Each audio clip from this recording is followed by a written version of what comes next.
Good morning student. आज आपण नागरी सेवेची वैशिष्ट्ये पाहणार आहोत. सामान्यतः प्रत्येक देशात नागरी सेवा आढळून येते. राज्याची प्रशासकीय यंत्रणा निर्माण करून संधी सेवकांची नियुक्ती केलेली आपणास आढळून येते. योग्य पात्रतेचा कुशल कार्यक्षम असा संधी नोकरवर्ग प्रशासकीय कार्य पार पाडित असतो. सेवक प्रशासनात कार्याचे विभाजन करून विभाग, उपविभाग, शाखा, उपशाखा निर्माण केलेल्या असतात. संधी नोकरवर्गात विविध श्रेणी व वर्ग पाडून त्यांच्याकडे विविध कार्याची जबाबदारी सोपवली जाते. नागरी सेवेची काही वैशिष्ट्ये आपणास पुढीलप्रमाणे सांगता येतील. नागरी सेवेचे पहिले वैशिष्ट्य म्हणजेच व्यावसायिकता. व्यावसायिकता हे नागरी सेवेचे अत्यंत महत्त्वाचे वैशिष्ट्य होय. नागरी सेवेतील प्रत्येक प्रशासक हा व्यावसायिक प्रशासक असतो. नागरी सेवेतील प्रशासन कार्य म्हणजे केवळ एक प्रकारचा व्यवसाय नसून त्यात विविध व्यवसायांचा समावेश होतो. आधुनिक काळात प्रशासनाचे स्वरूप एवढे व्यापक झालेले आहे की राज्याला विविध स्वरूपाची कार्ये पार पाडावी लागतात. त्यामुळे नागरी सेवेत विविध श्रेणी व विविध वर्ग पाडलेले आपल्याला दिसून येतात. J.A. कोरी यांच्या मते नागरी सेवेत विविध स्वरूपाचे वर्ग आणि श्रेणी पाडून राज्याचे प्रशासन कार्य चालवले जाते. उदाहरणार्थ, प्रशासकीय अधिकाऱ्यांचा वर्ग, इंजिनियर्स, डॉक्टर्स यांचा वर्ग, लेखनिकांचा वर्ग, कुशल औद्योगिक कामगारांचा वर्ग, अकुशल औद्योगिक कामगारांचा वर्ग, हिशेब तपासनीसांचा वर्ग इत्यादी सर्व वर्गामध्ये प्रशासन हे व्यवसाय मानले जाते. थोडक्यात, लोक प्रशासनातील कार्य पार पाडण्यासाठी विविध स्वरूपाचे व्यावसायिक वर्ग आवश्यक असतात. तसेच नागरी सेवेत प्रथम, द्वितीय, तृतीय व चतुर्थ अशी श्रेणी पद्धती किंवा वर्ग पद्धती निर्माण केलेली असते. नागरी सेवेचे दुसरे वैशिष्ट्य म्हणजेच अधिकार श्रेणी पद्धती. सेवक प्रशासनात अधिकार पदपरंपरा या तत्वाचा स्वीकार करून विविध वर्ग पाडले जातात.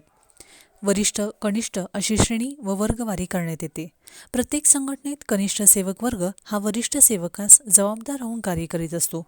प्रशासनात नियंत्रण, मार्गदर्शन, आज्ञेची एकवाक्यता, जबाबदारी अशी प्रशासकीय कार्ये स्वीकारून संघटनेची रचना श्रेणी पद्धतीने केली जाते. प्रशासक हा आपल्या वरिष्ठ प्रशासकाला जबाबदार राहून आज्ञांचे पालन करतो. तसेच तो कनिष्ठ सेवकांना आदेश देऊन त्यांच्या कार्यावर नियंत्रण ठेवतो. नागरी सेवेतील प्रत्येक सेवकाची कामे व अधिकार ठरवून दिलेले असतात. थोडक्यात, नागरी सेवेत श्रेणी पद्धतीने किंवा सोपानक्रम पद्धतीने रचना निर्माण केलेली असते. यानंतर नागरी सेवेचे तिसरे वैशिष्ट्य म्हणजे कायमस्वरूपी सेवा. नागरी सेवेतील कर्मचाऱ्यांना नोकरीची शाश्वती देण्यासाठी त्यांची सेवा कायमस्वरूपी करावी लागते. सेवकांना कायमस्वरूपी केले तर त्यांच्या ज्ञानाचा आणि अनुभवाचा फायदा प्रशासनाला होतो. प्रशासनातील राजकीय प्रमुख म्हणजेच मंत्री ठराविक काळानुसार बदलत असतात. त्यामुळे प्रशासनात अस्थिरता निर्माण होण्याचा धोका असतो. तरी पण संधी सेवक प्रशासन कायमस्वरूपी असल्यामुळे प्रशासनाचे कार्य सातत्याने चालते. नागरी सेवेतील सेवक वर्ग कायमस्वरूपी असल्यामुळे प्रशासनात स्थैर्य प्राप्त होते. तसेच प्रशासकांना आपल्या कामाविषयी आस्था, ओढ निर्माण होते. त्यामुळे प्रशासन कार्य सुलभतेने यशस्वी होते. नागरी सेवेचे चौथे वैशिष्ट्य म्हणजेच नोकरशाही. नागरी सेवेत नोकरशाही आढळते. अलीकडे राज्याचे प्रशासन एवढे वाढले आहे की त्यामुळे प्रशासनात प्रशासकीय अधिकारी व सेवक वर्ग यांची नियुक्ती विपुल प्रमाणात केली जाते. नोकरशाहीतील कर्मचारी जनतेला जबाबदार न राहता वरिष्ठांना जबाबदार राहतात. लालफीत, दफ्तर दिरंगाई, भ्रष्टाचार, वशिलेबाजी, अकार्यक्षमता, अहंभाव असे दोष नोकरशाहीत निर्माण होतात. नोकरशाहीत संधी सेवक आपल्या हक्कांशी, पदांशी अधिक जबाबदार राहतात. संधी नोकर आपण राज्याचे नोकर आहोत या भावनेने नियमांवर बोट ठेवून कार्य करतात. वास्तविक ते जनतेचे सेवक असून त्यांनी जनतेशी सहकार्याने सलोख्याचे संबंध ठेवून लोककल्याणाची कार्य केली पाहिजेत. परंतु नोकरशाहीत हे घडत नाही. उलट प्रशासकीय नोकरवर्ग जनतेशी बेजबाबदारपणे, उर्मटपणे वागताना दिसतो. नोकरशाही हा दोष नागरी सेवेचा फार मोठा दोष आहे असे आपणास म्हणता येईल. नोकरशाहीमुळे नागरी सेवेत शिथिलता, अकार्यक्षमता व अस्थिरता निर्माण होत असते. यानंतर नागरी सेवेचे पाचवे वैशिष्ट्य म्हणजे कायदेमंडळाला जबाबदार नसतात. नागरी सेवेतील प्रशासकीय नोकरवर्ग कायदेमंडळाला जबाबदार असत नाहीत. संघटनेतील कनिष्ठ सेवक आपल्या वरिष्ठ अधिकाऱ्याला जबाबदार राहतो.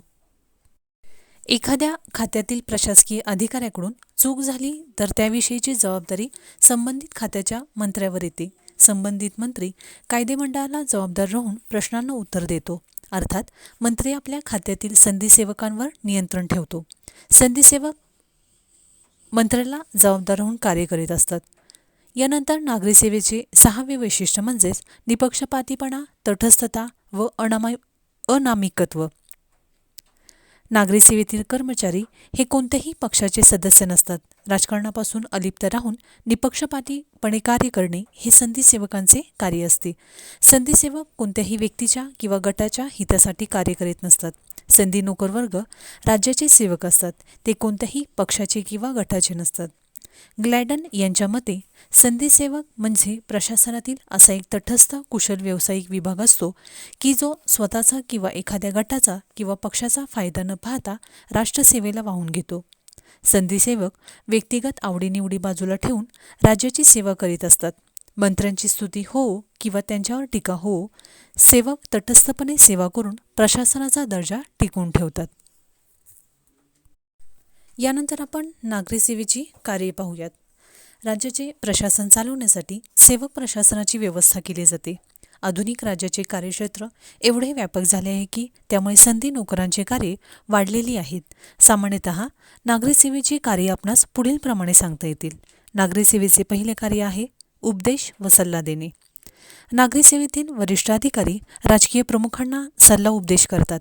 विशेषतः राज्याची ध्येय धोरणे योजना निर्माण करताना असा सल्ला उपयुक्त ठरतो. मंत्री आपल्या खात्याच्या प्रमुख सचिवांचा सल्ला घेतात. त्यांच्या ज्ञानाचा आणि कौशल्याचा तसेच अनुभवाचा फायदा मंत्र्यांना मिळत असतो. राज्याचे मंत्री नेहमी बदलत असतात, परंतु संधीसेवक कायमस्वरूपी असतात. काही मंत्री पूर्णपणे नवीन असतात, तेव्हा त्यांना प्रशासकीय वरिष्ठ अधिकाऱ्यांचे मार्गदर्शन अत्यंत उपयुक्त ठरते. परंतु जुन्या अनुभवी मंत्र्यांना अशा मार्गदर्शनाची फारशी गरज नसते. तरी पण ध्येय धोरणे ठरविताना वरिष्ठ सचिवांचे मार्गदर्शन सल्ला अनुभव निश्चितच उपयुक्त ठरतो.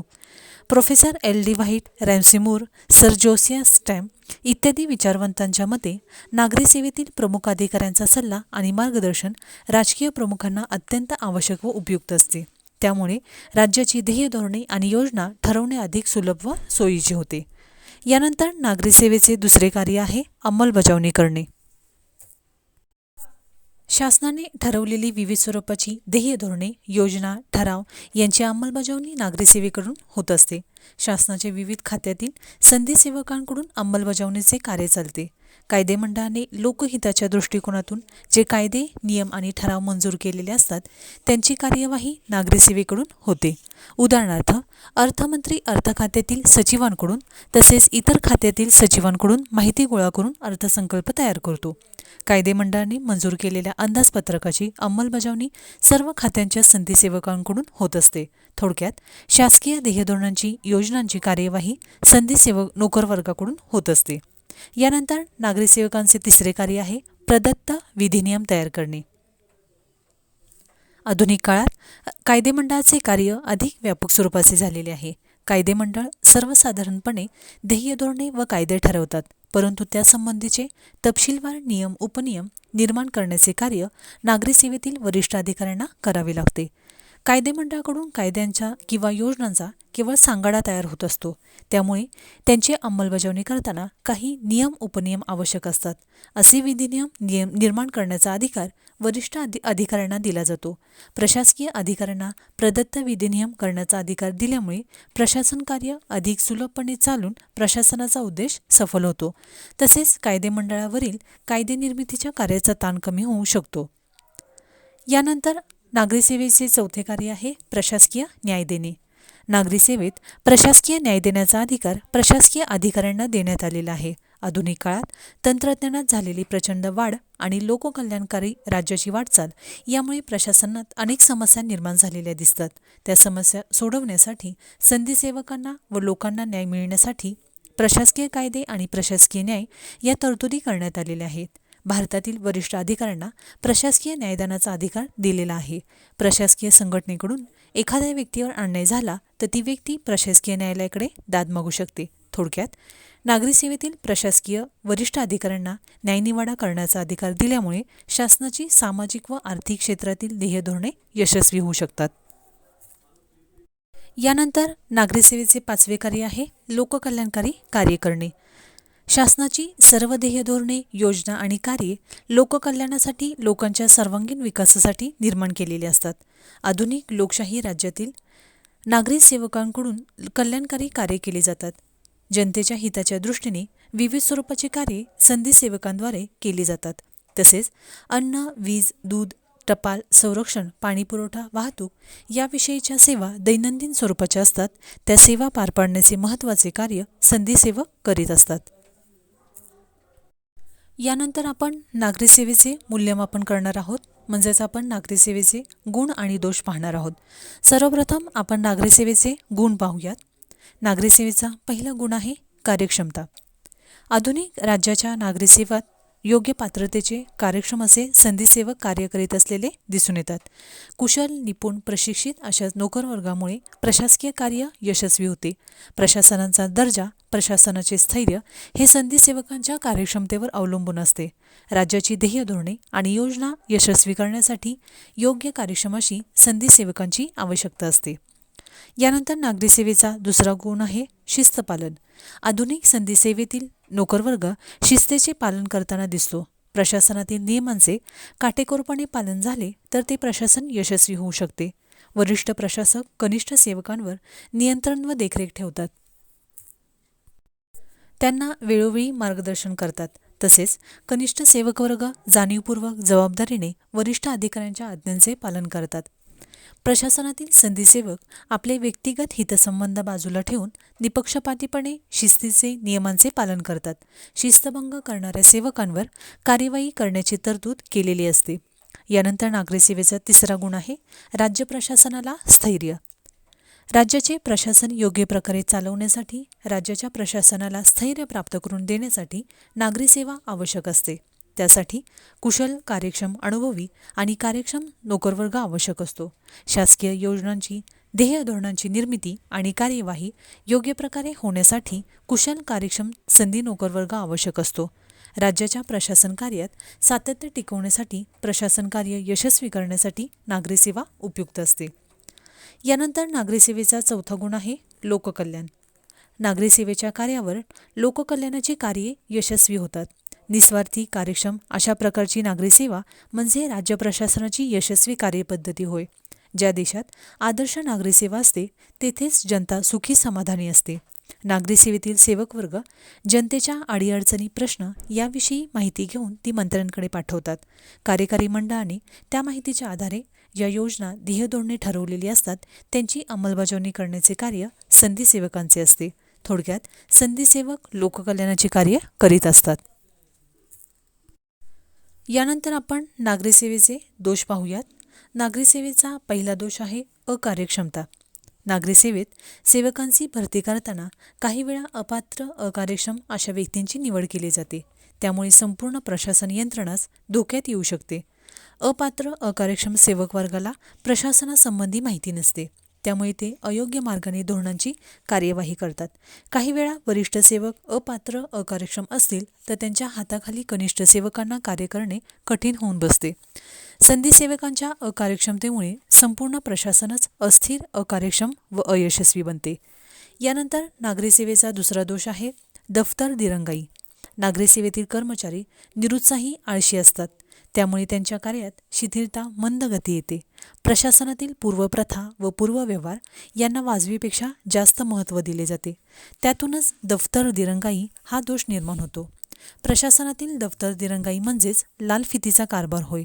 दफ्तर दिरंगाईमुळेच प्रशासनाचा हेतू सफल होत नाही. भारतीय प्रशासनाच्या नागरी सेवेत दफ्तर दिरंगाई हा दोष काही प्रमाणात आढळून येतो. यानंतर नागरी सेवेचा तिसरा दोष म्हणजेच बेजबाबदारपणा व सत्तेचा गैरवापर. नागरी सेवेतील काही कर्मचारी व प्रशासकीय अधिकारी बेजबाबदारपणे वागतात.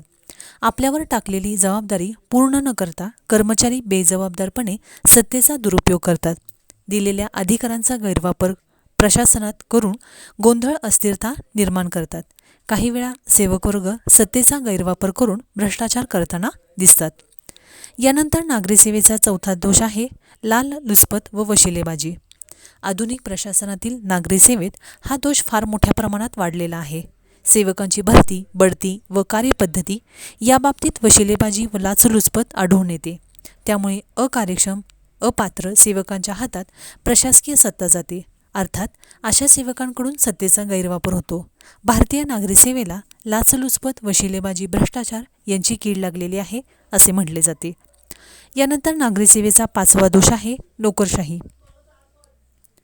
नागरी सेवेत नोकरशाही प्रवृत्ती वाढीला लागण्याचा धोका असतो. जेव्हा प्रशासकीय संघटना विशाल स्वरूप धारण करते तेव्हा विशेषीकरणाची प्रवृत्ती वाढते. साहजिकच नोकरवर्गाची संख्या वाढली जाते. प्रशासकीय सेवकात नोकरशाही प्रवृत्ती बळावते. सर्व प्रशासकीय सत्ता वरिष्ठांकडे केंद्रित होते. त्यामुळे हुकुमशाही वृत्ती निर्माण होऊन ही नोकरशाही व्यक्ती स्वातंत्र्याला मारक ठरते. थोडक्यात नागरी सेवेत नोकरशाही निर्माण झाली की संधी सेवकांना लोककल्याणकारी राज्याचा विसर पडतो. अशा प्रकारे नागरी सेवेत काही दोष आढळून येत असले तरी नागरी सेवेचे प्रशासनातील महत्त्व नाकारता येत नाही. कारण प्रशासन कार्य यशस्वीपणे चालवण्यासाठी नागरी सेवेची नितांत आवश्यकता असते. नागरी सेवेतील दोष दूर करण्यासाठी संधीसेवक आणि जनता यांनी परस्परांना सहकार्य केले तर नागरी सेवा आदर्श व निर्दोष होण्यास फारसा वेळ लागणार नाही.